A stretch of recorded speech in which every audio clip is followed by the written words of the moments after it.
Fala, galerinha animada da toxicologia! Como estão vocês? Espero que estejam bem. Bem-vindos ao canal do Tio Mal, o canal de quem vos fala.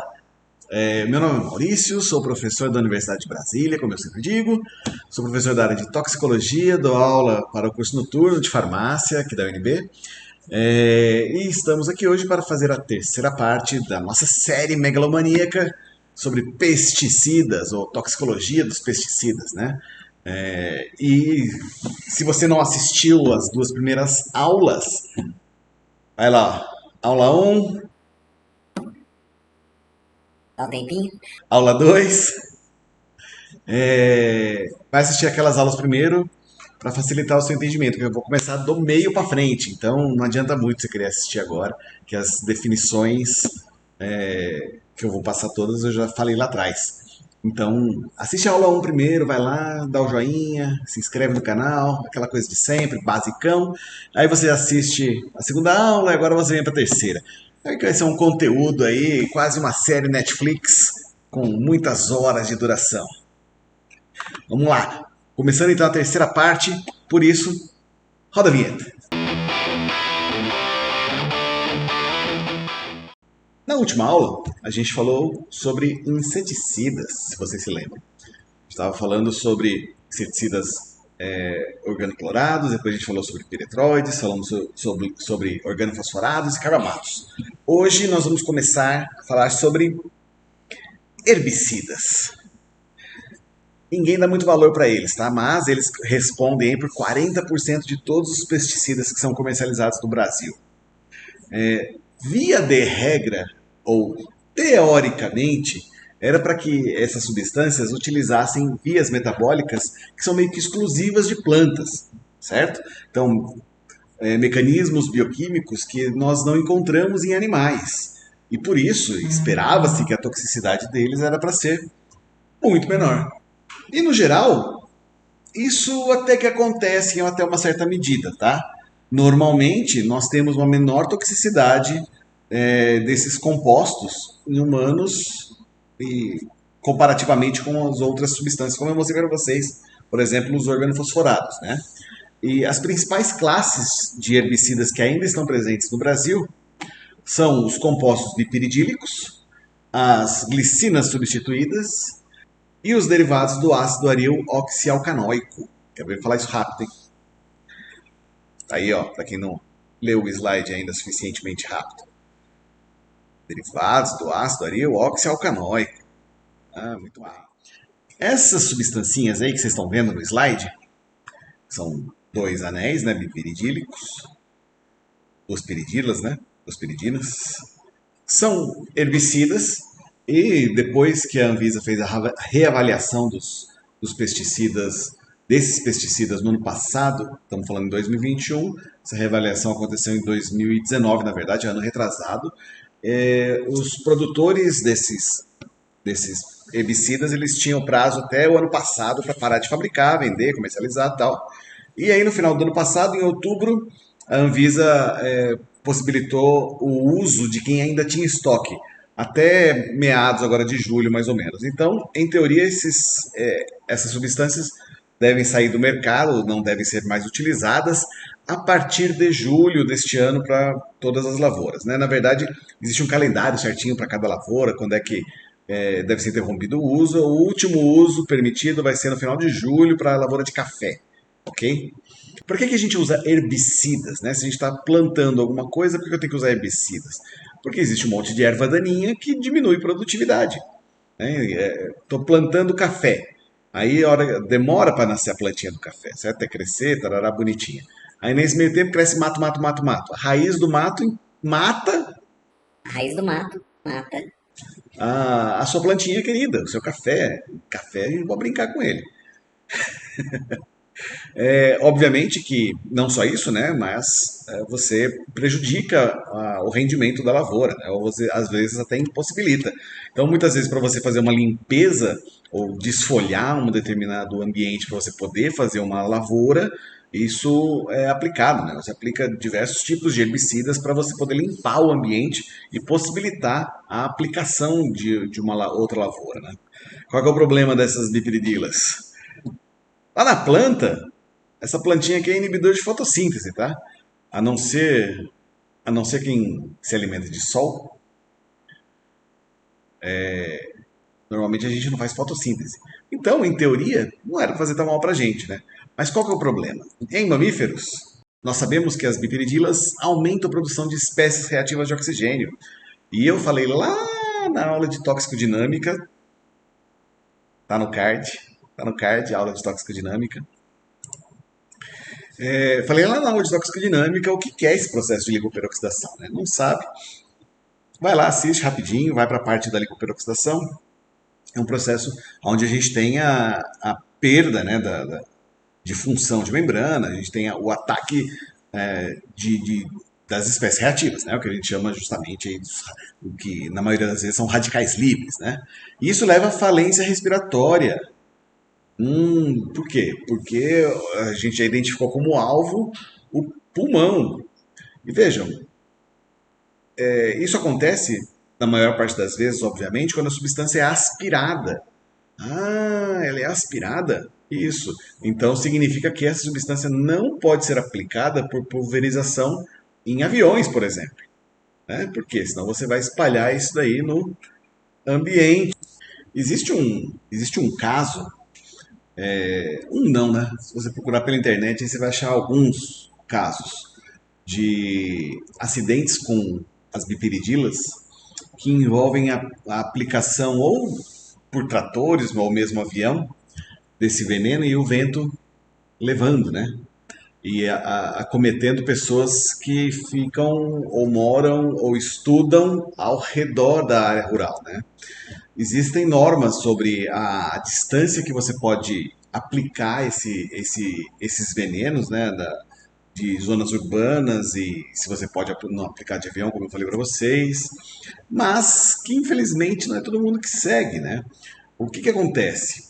Alguns casos já aconteceram de intoxicação por paraquat em escolas, por exemplo, né? Escolas rurais que ou passa um avião passando cheio de paraquat para borrifar numa área rural do lado, vizinha, ou um trator com pulverização, né? Só que a área onde ele estava pulverizando era muito próxima de escola, de casa, tal, né?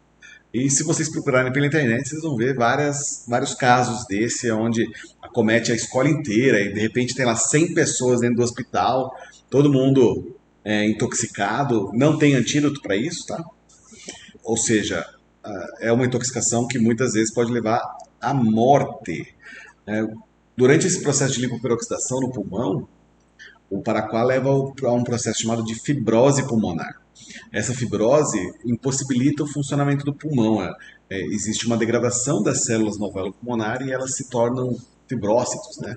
E na verdade, elas são substituídas por fibrócitos, né?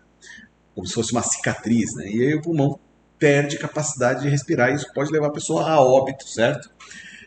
Além disso, as bipiridilas alteram a síntese de colágeno e existem relatos tanto de intoxicação aguda como de intoxicação crônica.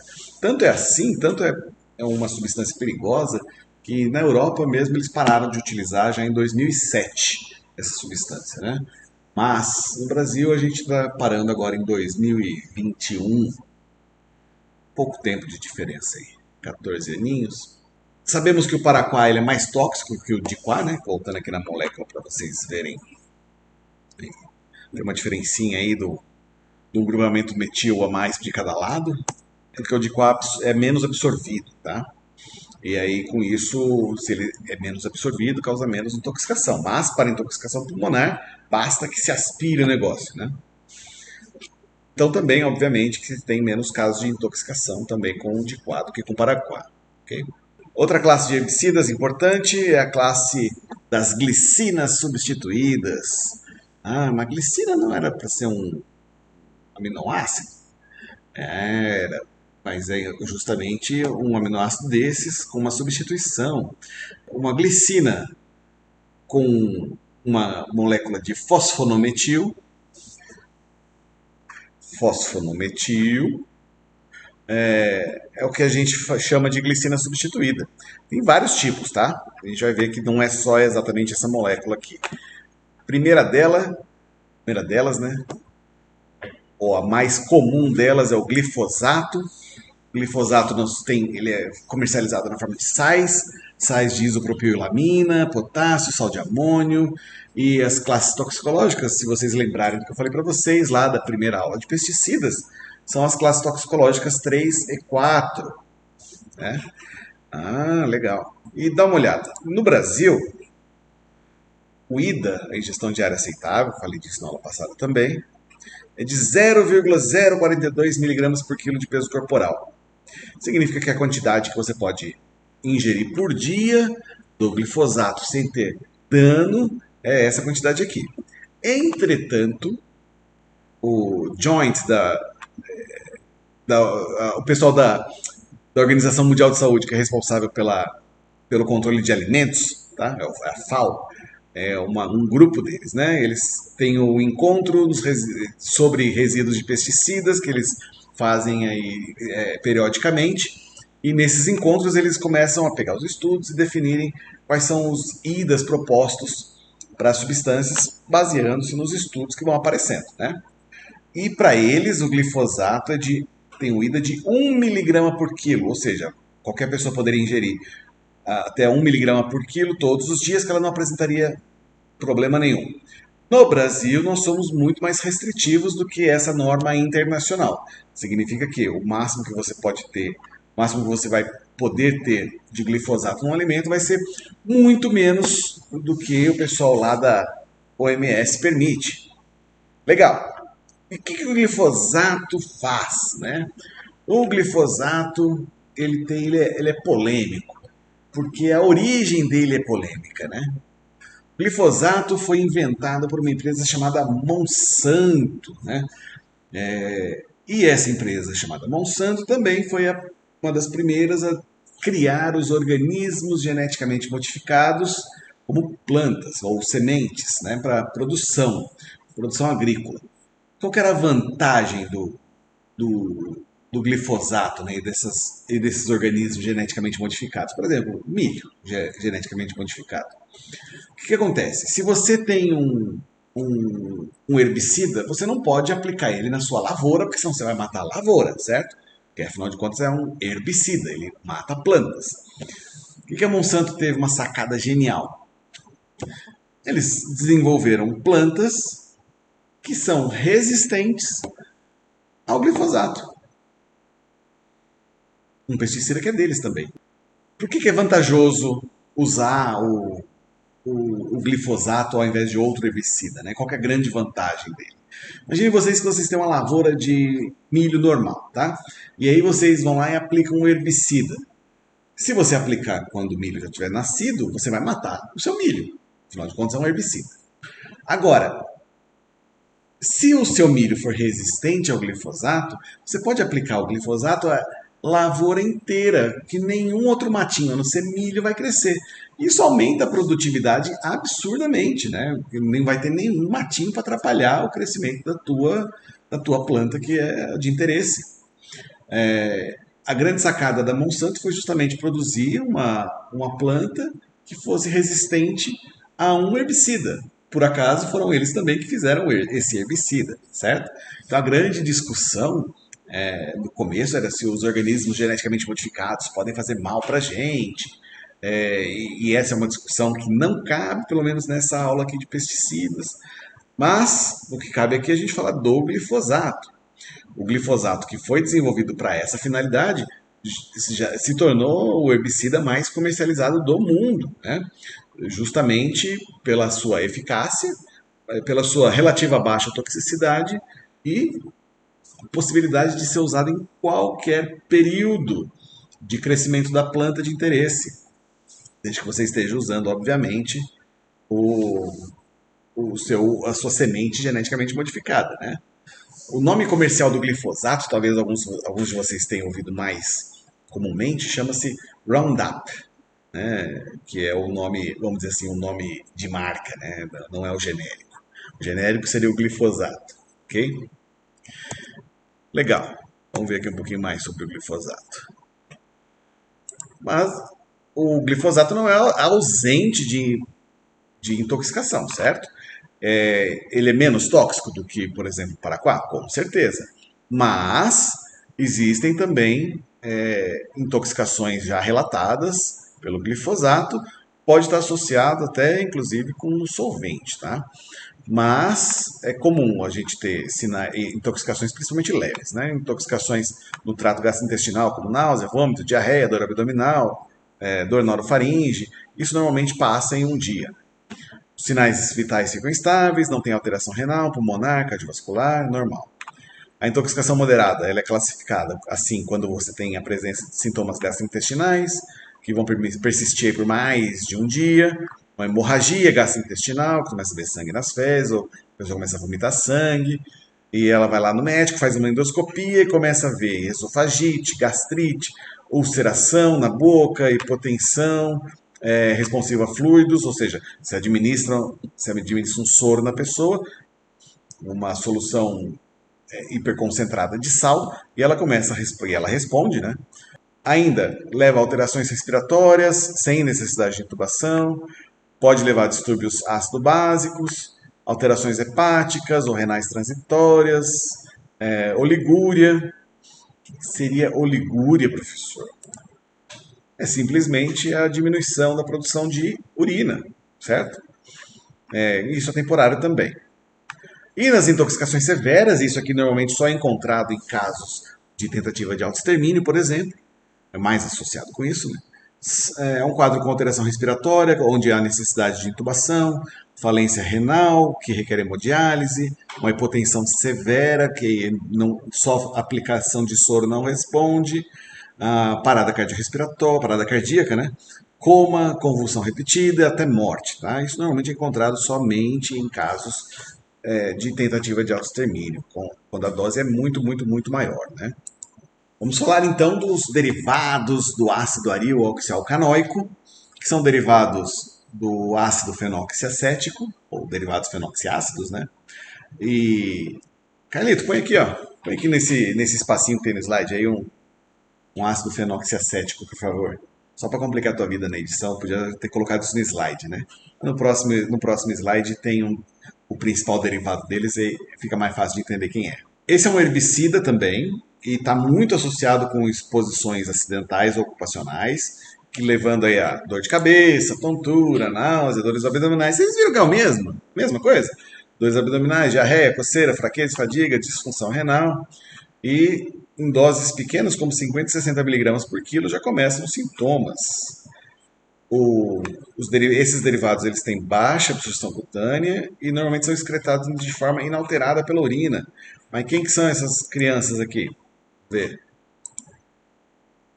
Ah, o principal derivado deles é o 2,4-D. Aqui eu tenho um éster dele, tá? O 2,4-D seria na posição 2 e 4 desse fenil. Eu tenho cloros, então é o 2,4-dicloro, e aí o ácido fenoxiacético, certo? E aí eu tenho um éster dele.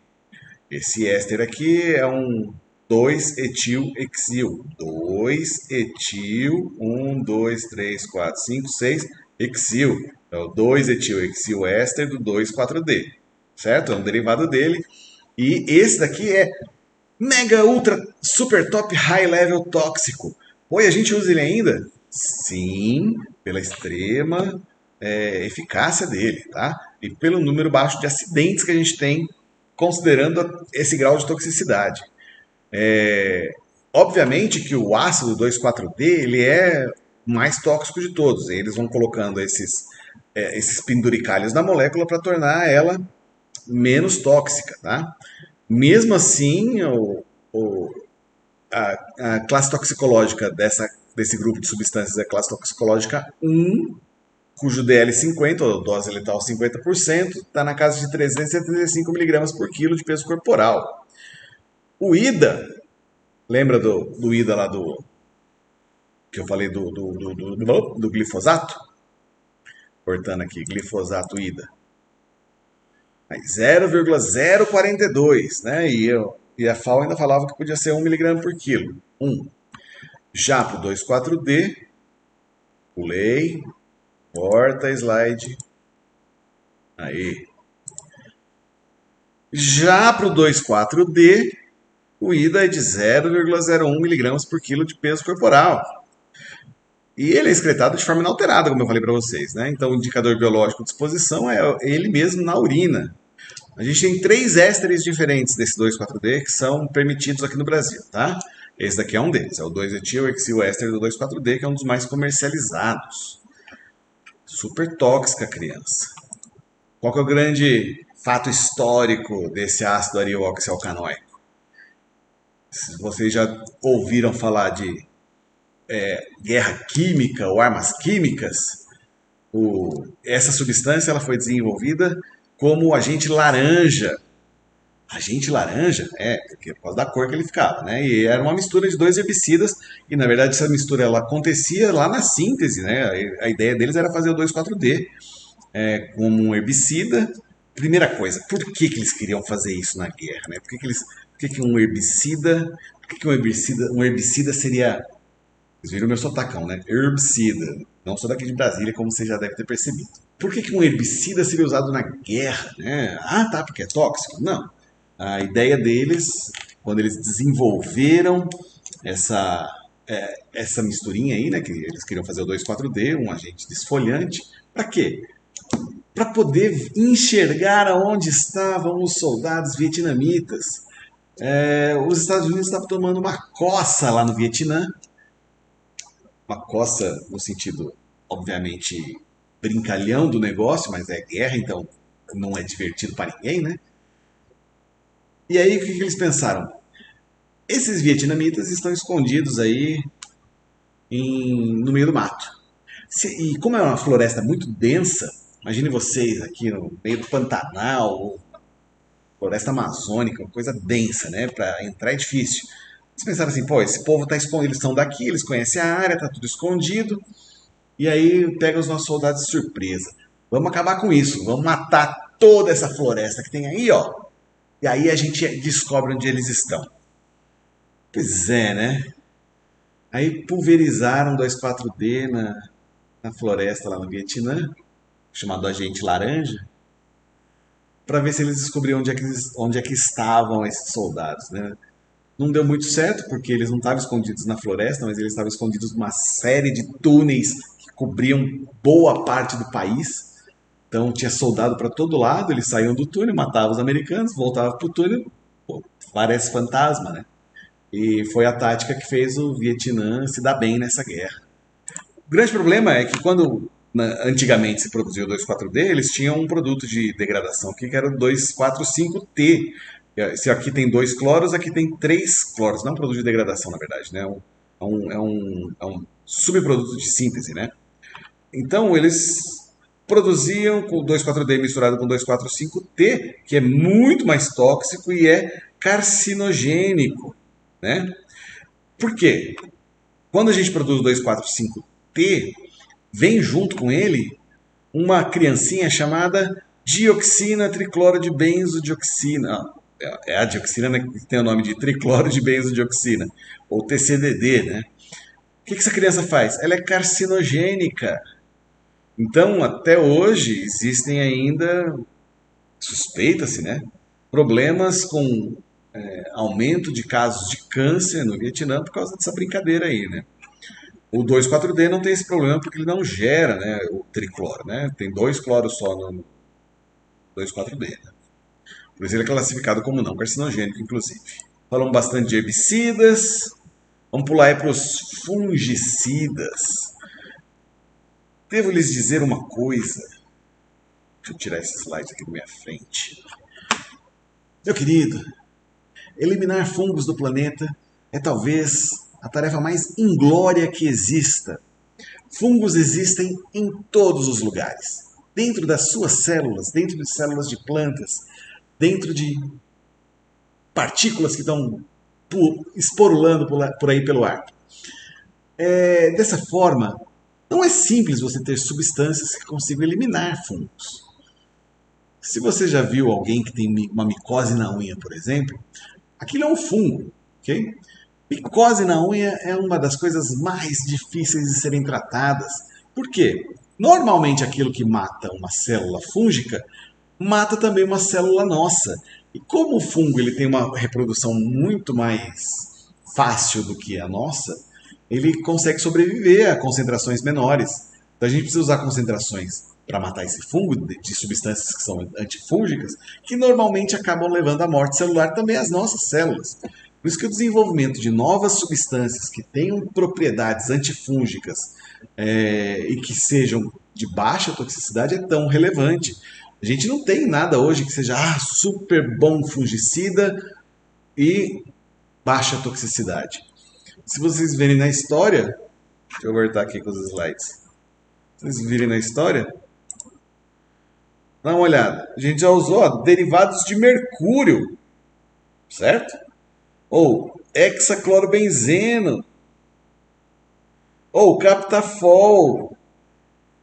Todas essas substâncias são carcinogênicas. Todas elas são carcinogênicas.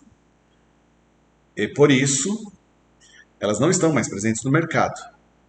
Não dá para perceber a gravidade do processo?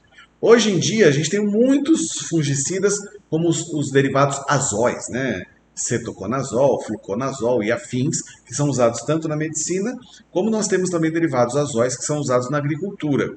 Mas um dos principais azóis que ainda são utilizados são os chamados ditiocarbamatos, né? Os ditiocarbamatos que são divididos em duas classes. Os dimetil-ditilcarbamatos e os etileno bis ditilcarbamatos. Então você pode ver que tem dois enxofrinhos aqui, né? E esse daqui tem ligação de um monte de coisas. Esse metal pode ser ferro, manganês, zinco, outros metais, tá? Então a gente tem muitos derivados de ditilcarbamatos que são utilizados na lavoura. Qual que é o probleminha deles? Esse antifúngico eu falei que tem que ser algo que é bastante tóxico, né? Esse daqui é uma nebe, só para mostrar para vocês. Tá? Ele é um etileno diamino de tiocarbamato. O que vai acontecer quando ele for metabolizado pelo organismo? Eu vou formar essa criancinha aqui, ó, etileno diamino, e o disulfeto de carbono, né? E pode formar também, além da etileno diamina, essa criancinha aqui, ó. Essa criancinha, que é um metabólito do manebe, dá origem, após a perda do CS2 também, à nossa etilenotiureia.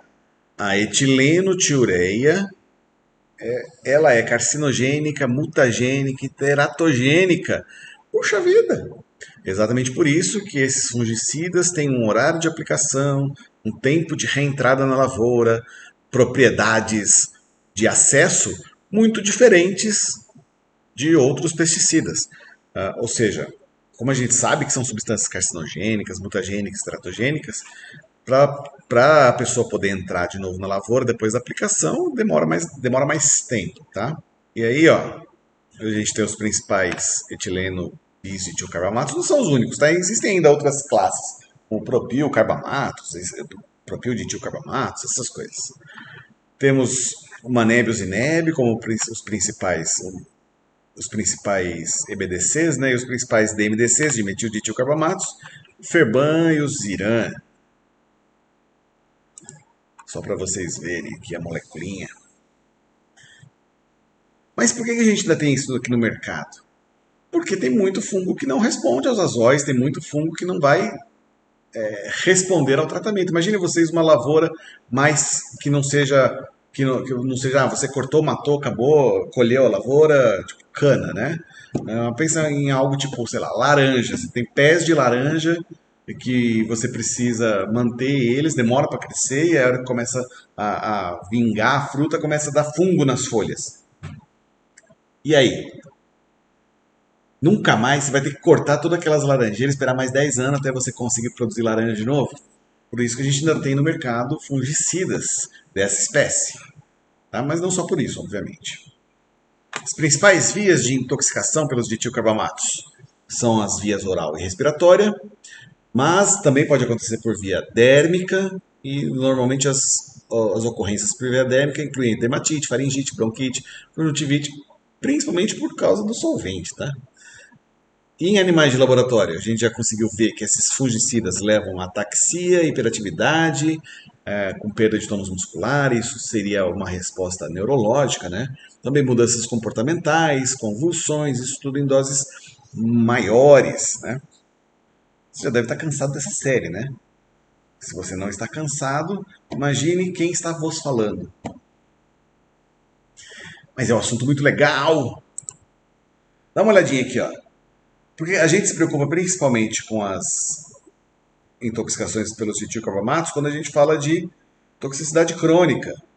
Por quê? A gente tem alguns dados. Esses dados são antigos, tá? Dá para ver aí pelo tipo de tabelinha, né? A gente tem os testes de DL50, ou dose letal de 50%, para ratos e camundongos.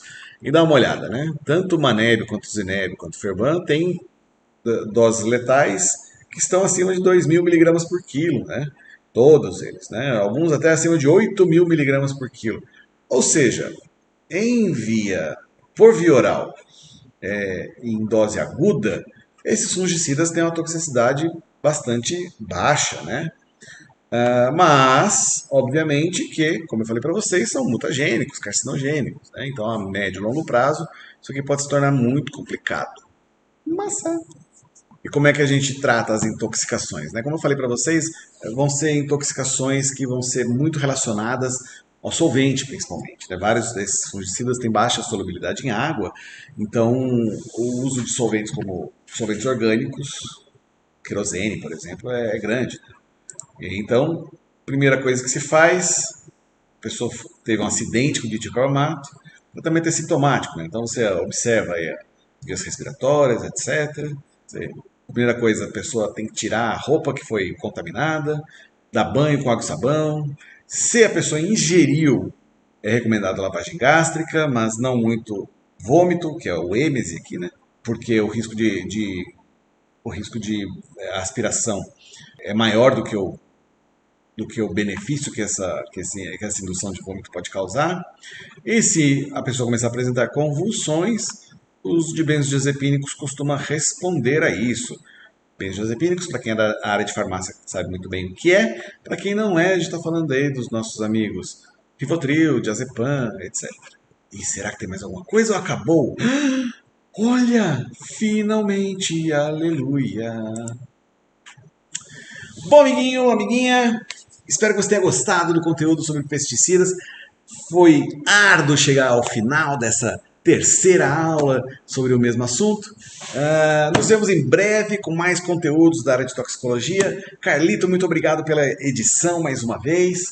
Se inscreva no canal, vamos gerar gente para dar monetização para isso daqui. O dinheiro vai ser revertido para o Carlito em primeiro lugar, para ele poder trocar o computador velho dele por um computador que preste para ele fazer edição. Ele está fazendo edição quase no filme fotográfico tão antigo que é a máquina que ele usa.